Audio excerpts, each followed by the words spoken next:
प्राचार्य सौ Ayre HR madam, सन्माननीय पर्यवेक्षिका सौ गोसावी SB मॅडम,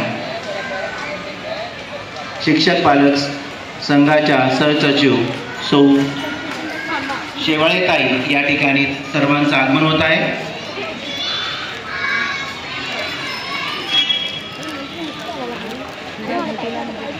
पालकांना विनंती आहे की त्यांनी पुढे येऊन बेंचेसवर बसू। सर्व शिक्षकांनी सुस्वागतम। आज आपल्या विद्यालयात शिक्षक पालक मेळाव्याचं आयोजन आपण केलेलं आहे। सर्वप्रथम या मेळाव्या प्रसंगी उपस्थित सर्व पालकांचं मी विद्यालयाच्या वतीने हार्दिक हार्दिक स्वागत करतो। खरं तर आजचा हा जो दिवस आहे हा आपल्या सर्वांसाठी खास आहे। खास यासाठी की आपली जी मुलं आहेत, आपले जे पाल्य आहेत, जे उद्याचे तुमच्या भविष्याचे आधारस्तंभ आहेत, ते या शिक्षणाच्या प्राथमिक टप्प्यावर आज आहेत। आणि शिक्षणाच्या प्राथमिक टप्प्यावर असताना त्यांच्या मनात अनेक प्रश्न निर्माण होत असतात, अनेक नवनवीन कल्पना आकार घेत असतात आणि जिज्ञासा वृत्ती त्यांच्यामध्ये उगम पावत असते। अशा प्रसंगी त्यांच्या भावभावनांना समजून घेणे आणि त्यांच्या या प्रवासात तुम्ही आम्ही सगळेच जण सहभागी व्हायला हवं। सहयोगी शिक्षण व्यवस्था आपल्याला निर्माण करावी लागेल आणि त्याच निमित्ताने आज आपण या पालक मेळाव्यासाठी उपस्थित झालेलो आहोत। खरं तर घरातील संस्कार हे विद्यार्थ्याच्या शालेय जीवनाला नवी दिशा देत असतात, कारण घर हीच मुलाची पहिली शाळा असते आणि पालक हे त्याचे आद्य गुरु म्हणजे पहिले गुरु असतात। आणि म्हणूनच मुलांवर झालेल्या त्या संस्कारांचे प्रतीक किंवा प्रतिबिंब हे शालेय जीवनामध्ये उमटत असते। आणि मग अशा प्रसंगी विद्यार्थ्याच्या आपल्या पाल्याच्या सर्वांगीण विकासासाठी त्याचं व्यक्तिमत्व सर्वांगीण व्हावं, सर्वांगीण विकास त्याच्या व्यक्तिमत्वाचा व्हावा, या उद्देशाने किंवा याच पालक मेळाव्याचा हा खरा उद्देश, या उद्देशाने आपण सगळेजण इथे जमलेलो आहोत। आजच्या या महात्मा ज्योतिबा फुले शिक्षण संस्था संचलित कर्मवीर यादवराव नारायणराव जाधव उर्फ दादासाहेब माध्यमिक व उच्च माध्यमिक विद्यालय या विद्यालयात मंचावर उपस्थित विद्यालयाच्या सन्माननीय प्राचार्य सौ आयरे HR मॅम, विद्यालयाच्या सन्माननीय पर्यवेक्षिका सौ गोसावी SB मॅम, ज्येष्ठ त्याचबरोबर मागील कार्यकारिणीतील सहसचिव शेवाळेताई इथे उपस्थित झालेले आहेत। आणि आजच्या या शिक्षक पालक मेळाव्याचे अध्यक्षस्थान विद्यालयाच्या सन्माननीय प्राचार्य सौ आयरे HR मॅम यांनी भूषवावं असे मी त्यांना विनंती करतो। सन्माननीय व्यासपीठ, आताच माझे सहकारी श्री सोनवणे सरांनी जी सूचना मांडली त्या सूचनेला मी आपणा सर्वानुमते अनुमोदन देत आहे। धन्यवाद। अध्यक्षा, मंचावरील सर्व सन्माननीय या सर्वांना मी विनंती करतो की त्यांनी सरस्वती पूजन करून अंधाराचा नाश करण्यासाठी दीप प्रज्वलन करावे।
विनंती करतो. आचार्य आहेत त्या ह्या पालक शिक्षक सभेच्या पदसिद्ध अध्यक्ष असतात. तसंच श्री साळुंके साहेब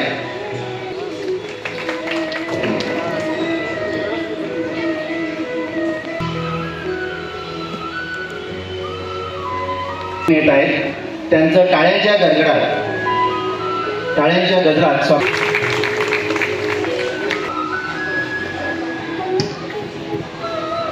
आपण आपला अमूल्य वेळ खर्च देऊन आपल्या मुलासाठी या ठिकाणी आपण आलात त्याबद्दल मी शाळेच्या मार्फत तसेच उपाध्यक्षाच्या मार्फत मी आपणा सर्वांचे मनपूर्वक आभार मानतो.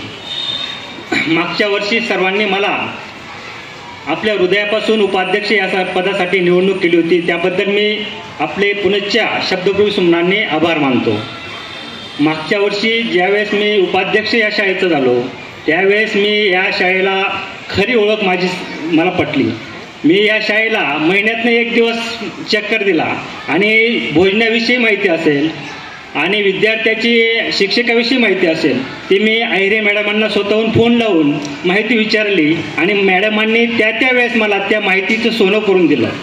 तर मी माझ्या गावाच्या वतीने तसेच माझ्या शालेय समितीच्या वतीने मी मॅडमांचं खरोखरच मी आभार मानतो. तसेच आज मी पाल्य या विषया नात्याने आईवडिलांचे कर्तव्य काय ते तुम्हाला मी 4 विषयावर बोलणार आहे. ज्यावेळेस आपण मुलांना शाळेत पाठवतो त्यावेळेस मुलांना हे 5 तास फक्त आपल्या शाळेत बसतात आणि ह्या 5 तासात आपण सर्व शिक्षकांना अपेक्षा न ठेवता आपल्या काय कर्तव्य आहे त्या कर्तव्याची जाणीव आपण ठेवली पाहिजे. पालक या नात्याने आपल्याला विद्यार्थी कसे घडवायचे आहे त्याची जाणीव आपल्याला असली पाहिजे. त्यासाठी विद्यार्थ्यासाठी आपण सकाळी 1 तास जेव्हा विद्यार्थी उठेल त्यावेळेस विद्यार्थ्याला हसतमुखाने उठवलं पाहिजे. त्या विद्यार्थ्याला प्रेमाने उठवून त्याच्यातली स्फूर्ती जागी केली पाहिजे. म्हणजे त्याचा जर सकाळी फ्रेश मूड असला तर त्याचा दिवस ही फ्रेश मूडने जात असतो. हे आपण आईवडील या नात्याने काळजी घेतली पाहिजे. दुसरी गोष्ट आहे ज्यावेळेस मुलगा शाळेत जातो त्यावेळेस त्या विद्यार्थ्याला आपण एका गाडीत पाठवतो. त्या गाडीत जात असताना त्या ड्रायव्हरची आपण काळजी घेतली पाहिजे. ड्रायव्हरला हात जोडून विनंती केली पाहिजे की दादा थोडा लेट गेला तर चालेल परंतु आपल्या पाल्याला आपला स्वतःचं मूल म्हणून जरा सांभाळून गाडी चालव हे लक्ष आणून दिलं पाहिजे. तिसरी गोष्ट असं आहे की आपण आपल्या मुलाची आणि दुसऱ्या मुलाची तुलना नाही केली पाहिजे. ज्यावेळेस आपण शाळेत मुलाला पाठवतो तर एक मुलगा अ ग्रेड घेतो आणि आपला मुलगा ब ग्रेड घेतो. त्यावेळेस आपण आपल्या मुलाला म्हणतो की तो अभ्यास करत नाही म्हणून तू ब ग्रेड घेतला. तर असं न म्हणता त्या मुलाला आपण समजून दिलं पाहिजे तू जर अभ्यास केला तर अ ग्रेड काय तू अ प्लस ग्रेड घेशील यात किंवा मात्र शंका नाही. म्हणजे आपल्या मुलाला आपण शाबासकीची थाप ही दररोज दिली पाहिजे जेणेकरून मुलगा हा समोरच्या मुलाची बरोबरी करू शकेल. आणि चौथी गोष्ट आहे मुलाला जसे आपण जमिनीमध्ये बीज पेरतो शुद्ध बीजापोटी फळे रसाळ गोमटी. ज्यावेळेस आपण आपल्या शेतामध्ये बाजरीचे 1 किलो दाणे टाकतो त्यापासून आपल्याला 10 पोते बाजरी मिळते. पण ती केव्हा मिळते ज्यावेळेस आपण बाजरीची दक्षता घेतो काळजी घेतो तिला वेळोवेळी खत पाणी घालतो त्यावेळेस आपण त्या बाजरीपासून धान्य मिळवतो. त्याच पद्धतीने आपल्या मुलांसाठी आपण आयुष्यातील बराच काही काळ मुलांसाठी दिला पाहिजे. संपत्ती प्रॉपर्टी आणि घरदार हे कमवून चालणार नाही तर आपल्याला भविष्यात बुलदंड असे बाहुबलांनी घडवणारे मुलं विद्यार्थी घडवायचे आहेत आणि त्यासाठी आपल्याला मुलांची काळजी घेणं गरजेचं आहे. म्हणून पालक या नात्याने आपण सर्वांना सूचित करतो की आपल्या मुलांना आपण जर घडवायचं असेल तर आपल्याला त्यांच्यासाठी वेळ दिला पाहिजे. त्या वेळेसाठी आपल्याला फक्त प्रॉपर्टी कमवून चालणार नाही तर आपल्या मुलांसाठी आपल्याला त्यांच्या ज्या मनातील इच्छा आहे त्या पूर्ण करायला पाहिजे. पाल्य मेळावा हा कशासाठी असतो तर आपल्या विद्यार्थ्यांमध्ये जी उणीव आहे ती उणीव आपल्या शिक्षकांना आणि विद्यार्थ्यांना समजवली पाहिजे. जे क्लास टीचर आहेत त्या क्लास टीचरचा मोबाईल नंबर घ्या मुख्याध्यापकांचा मोबाईल नंबर घ्या. ज्यावेळेस आपल्या विद्यार्थ्यांना काही अडचण असेल त्यावेळेस त्या विद्यार्थ्याची अडचण सोडवण्यासाठी आपण महिन्यातून एक तरी दिवस सरांना फोन लावा की सर असा विद्यार्थ्याला हा प्रॉब्लेम आहे, तर कृपया त्याचा तो प्रॉब्लेम सॉल्व्ह करा, जेणेकरून विद्यार्थी, शिक्षक आणि पालक यांच्यामध्ये जे नातं आहे, जे ऋणानुबंध आहेत ते जोपासले जातील, त्यांच्यामध्ये विकास होईल. म्हणून मी हेच उपाध्यक्ष या नात्याने सांगेन की मला सर्वांनी आपल्या हृदयापासून उपाध्यक्ष बनवलं होतं. त्याचे मी या ठिकाणी 1 वर्ष खरोखर चांगल्या पद्धतीने दक्षता घेऊन, मी काळजी घेऊन आणि मॅडमांनी माझा फोनची दक्षता घेऊन ज्यावेळेस मी फोन केला त्यावेळेस मॅडमांनी सहकार्याची भावना दाखवून त्यात बदल घडवून आणला. त्याबद्दल मी मॅडमांचे खूप खूप आभार मानेल आणि पालकांचे देखील आभार मानेल. एवढं बोलून माझे 2 शब्द संपवतो. जय हिंद, जय महाराष्ट्र. माझे नाव पूजा नानाजी पटेल. माझी मुलगी इयत्ता 5वीला आहे. तिला मांडोळे सर आहेत. आता ती 5वीला गेलेली आहे. आधी ती इथं आधीपासूनच आहे, ती दुसरीपासून. पण खरंच ती खूप हुशार आहे आणि तिच्यात म्हणजे दुसरीपासूनच तिला टॅलेंट आहे तर की आपल्याला कुठला विषय कसा शिकवला जातो. तर ती मला सारखी सांगत असते तर की मम्मी खरंच खूप काळजीने शिकवतात आम्हाला, प्रत्येक विषय व्यवस्थितच समजावून सांगितला जातो. परंतु मी आता मागे आलेली होती 31 तारखेला आपल्या दुसरीच्या वर्गाचा पालक मेळावा होता. त्यावेळेस मी जवळजवळ 1 ते 1.5 तास गेटजवळ बसलेली होती. मॅडम मला तिथं वॉचमॅनच दिसले नाही. मुलं गेटाच्या बाहेर जाऊन एवढे एकमेकांना धक्काबुक्की करत होते. तर मी मुलांना पण बोलत होती तर का रे तिथं रस्ता चालतोय, गाड्या आहेत तिथं, तुम्ही कशाला वचवच करतायत. मुलं देखील ऐकत नव्हते आणि तिथं कोणीच वॉचमॅन नव्हतं. तर हा रस्ता एवढा भरपूर चालतो म्हणून तिथं कोणीतरी वॉचमॅन पाहिजे. कारण मी त्यावेळेस भरपूर वेळ बसलेली होती. मला मांडोळे सरांना भेटायचं होतं म्हणून माझ्या मुलीला वाटत होतं की माझी मम्मी माझ्या सरांना भेटायचं आहे तिला, पण तिला माहीत नव्हतं तर माझ्या काय चुक्या तिला सांगायच्या आहेत असं. मी तिला सांगितलं होतं तर मी शाळेत आली तर मी तुझ्या सरांना भेटेन, मला भेटवून दे, मला माहीत नाही तुझे सर. कारण मला वाटत होतं तर तिचे सर जगताप सर आहे म्हणून. मग मी आली, तिला सरांना पण भेटली, मी सरांसाठीच बसलेली होती. तर त्यावेळेस मला आणि मी ज्यावेळेस आली होती तिचं ॲडमिशन घ्यायला त्यावेळेस मॅडमांनी तिला खूपच काही सांगितलं होतं बा तुझी शिस्त राहण्याची व्यवस्थित अशी नको येऊ बा. त्यावेळेस तिचं काही ॲडमिशन नव्हतं तर तिच्यावर खरंच मॅडमांचं बोलण्याचा दाब पडला नाही. आपल्याला मॅडमांनी असं बोलवलं आहे असं. पण मी त्या दिवशी हे पण बघितलं तर की 2 वेण्या या कशा असाव्या मुलींच्या. जी 1 नंबर बसलेली ती वेणी तशीच असावी तर ती शाळेची वेणी असते, तर ती हेअरस्टाईल करून वेणी नसते शाळेची. आणि या बाबतीत मला शिस्तच्या बाबतीत मला ह्या मॅडमांचं नाव माहीत नाही, मॅडम ठोके मॅडम यांच्याविषयी मी खूप ऐकलं आहे की आमच्याच तिथली एक मुलगी होती तर की आमच्या शाळेत त्या मॅडम खूप काळजी घेतात शिस्तची की 2 वेण्याच पाहिजे, असंच पाहिजे. तर खरंच पालकांनी किंवा माते भगिनींनी अशी हेअरस्टाईल करून नका पाठवू तुम्ही मुलींना. तर शाळेची वेणी हेअरस्टाईलची नाही आहे. आपण पण शाळेत गेलोय, आपल्याला माहिती तर वेणी कशी असावी. खूप वेगवेगळ्या हेअरस्टाईल होत्या हो, मी पाहिल्या आणि त्या होत्या आणि त्याच्यावर 2 वेण्या होत्या. अशा का पाहिजेत? नाही पाहिजेत, शाळेत नाही चालत अशा. मी पण शिकलेली 10वी पर्यंत आमच्या पण शाळेत होती शिस्त. आमची शाळा छोटी होती पण ती पण छान होती शाळा. तशाच वेण्या लागायच्या तर तशाच वेण्या पाठवा मुलींना घालून, कारण त्याच्यात खूप छान दिसतात मुली, हेअरस्टाईलने नाही छान दिसत. बस माझी एवढीच विनंती आहे की मॅडम जर तशा वेण्या असतील तर तुम्ही परत छड्या द्या. त्यात माझी ही मुलगी असली तरी चालेल, मला तेवढी हेअरस्टाईलही कट केली तरी चालेल, मला पण ती हेअरस्टाईल नको मुलींची. मला नाही चांगलं वाटलं ते बघून. पण मी त्या दिवशी फक्त सरांसोबत तिची तक्रार केली आणि चालले गेली मी रिटर्न घरी. मला तिने सांगितलं मम्मी तू जा असं. तिने मला सांगितलं होतं तू भाषण करशील का. मी काल मुलाला शब्द वाचवत होती, माझा 2रीचा मुलगा आहे, त्याला म्हटलं नाही रे मी नाही करणार चैतन्य भाषण. ती म्हटली का बरं. तर मी आत्ता केलं होतं, माझ्यावर खूप दळ पडलेलं होतं. ती मला म्हणते तू कशी मारते आम्हाला भाषण पाठ करण्यासाठी, तर तुला बोलावं लागेल, तुला भाषण द्यावं लागेल. तुला माहिती का तू अंशुमनला 14 एप्रिलचं भाषण पाठ करायचं होतं. आमच्या शाळेत होतं का ते? नाही, भाषण हे शाळेत नव्हतं, गावात होतं ते. आमचा राजवाडा आहे तिथं होतं ते भाषण. तू त्याला कुकरचं झाकण उचललं तर तू आज का भाषण बोलणार नाही. म्हणून तर मी आज ह्या स्टेजवर मी माझ्या मुलीच्या दाबाने, जसा आपण आपल्या मुलीला दाब देतो तसा तिचा दाब असतो आपल्यावर, तर आपण तिला व्यवस्थितच पाठवायचं शाळेत. प्लीज मॅडम एवढी तुम्ही काळजी घ्या. आणि ग्राउंडवर कोणीतरी तुम्ही गेटाजवळ उभं करा, कारण आपला रोड खूप चालतो. त्यावेळेस तिथं शिक्षक पण होते त्या साईडला जे बसणारे शिक्षक होते 1-2 जण होते तिथं, पण कोणीच नाही बोललं त्या पोरांना. मी त्या पोरींना बोलत होती पण ते माझं ऐकत नव्हते. का तर मी पालक होती. जर मी शिक्षिका राहिली असती तर त्यांनी ऐकलं असतं ना. मी पालक होती म्हणून त्यांनी माझं ऐकलं नाही. त्या लहान होती ती मुलगी, ती मला म्हणते नाही मावशी मी दुकानात जाते. का जाते तू दुकानात? तुला आहे परमिशन? जर पैसे असतील तर पालकांनी पैसे सुद्धा देऊ नका मुलांजवळ, कारण मुलं खूप पैशांचा गैरवापर केला जातो.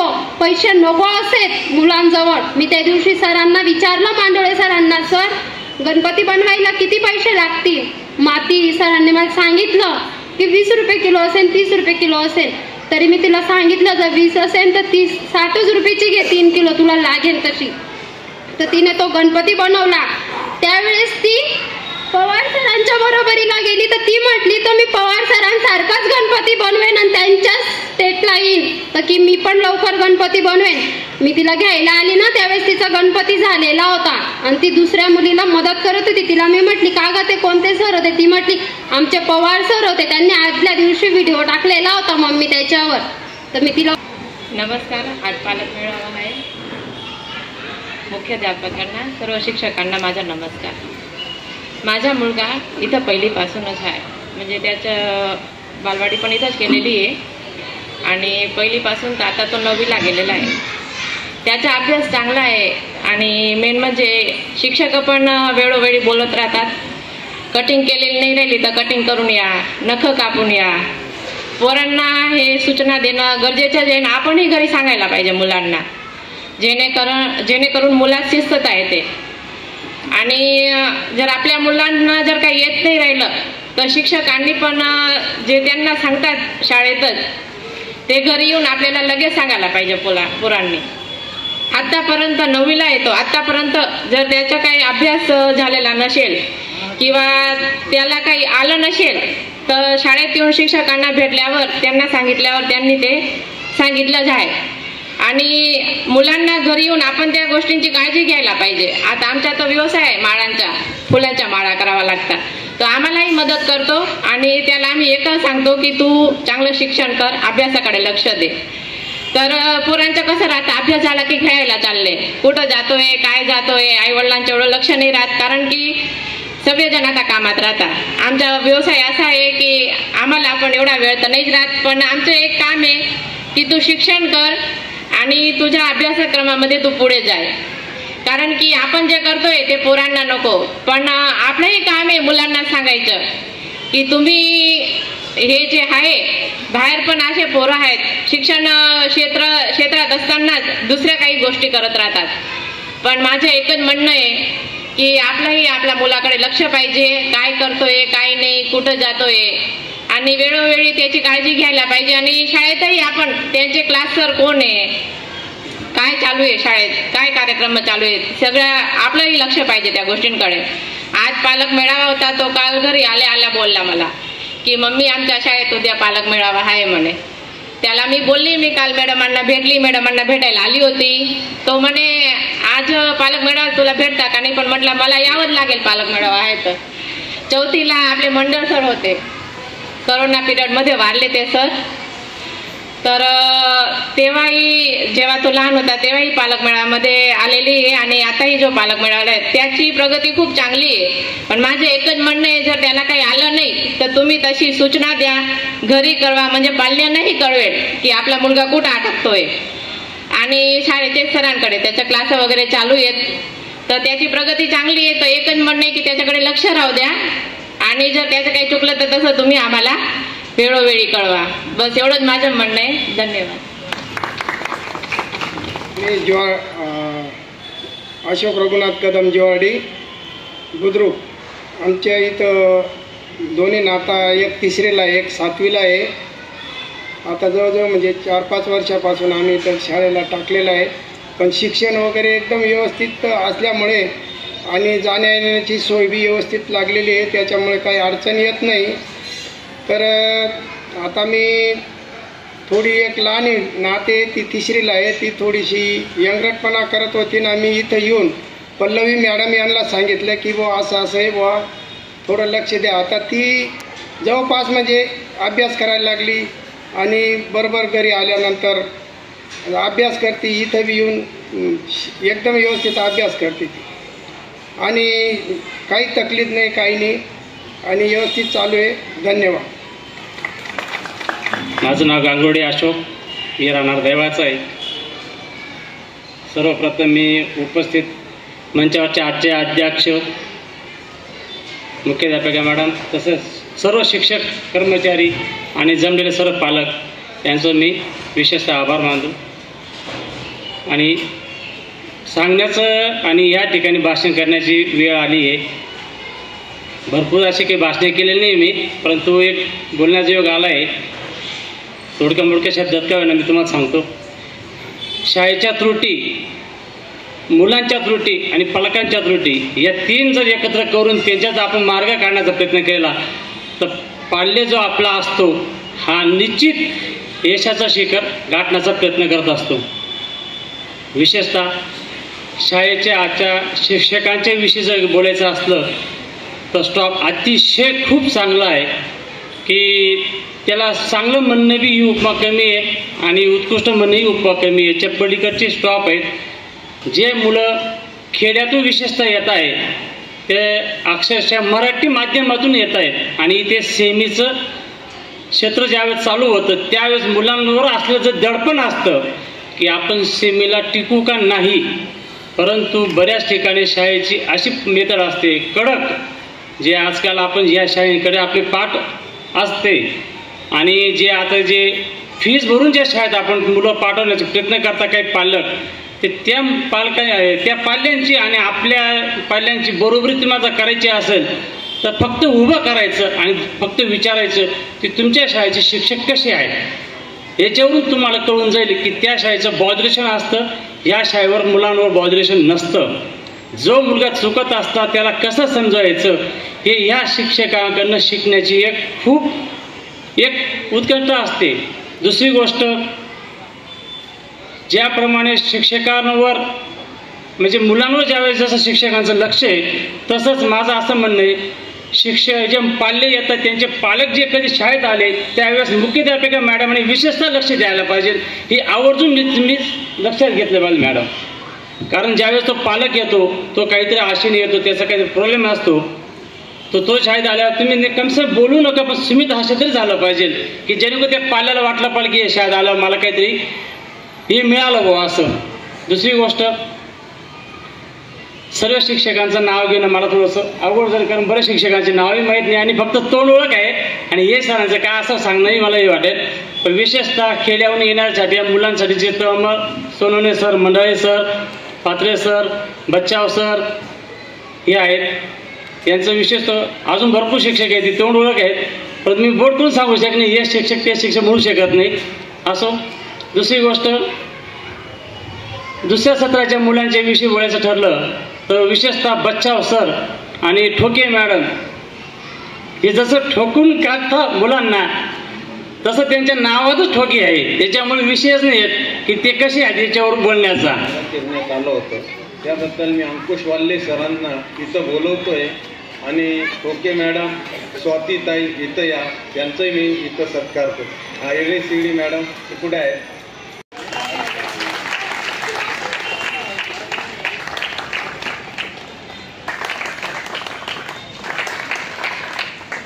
कौतुकाची थाप आहे आणि हेच कौतुक आम्हाला अजून काम करण्याचं प्रेरणा देत असते. वंदे मातरम झाल्यानंतर आपण सर्वजण जाऊ शकता आणि जी नवीन कार्यकारिणी आहे त्यांना मी विनंती करते की आपण आपले संस्थेचे संस्थापक श्रीयुत दादासाहेब यांच्या पुतळ्यास आणि तसेच आपल्या संस्था ज्यांच्या नावाने उभी राहिलेली आहे असे महात्मा ज्योतिबा फुले ह्यांच्या पुतळ्यासाठी आपण पुष्पहार अर्पण करण्यासाठी तिकडे जाऊयात. सर्वजणांनी वंदे मातरमसाठी उभे राहूयात आपण.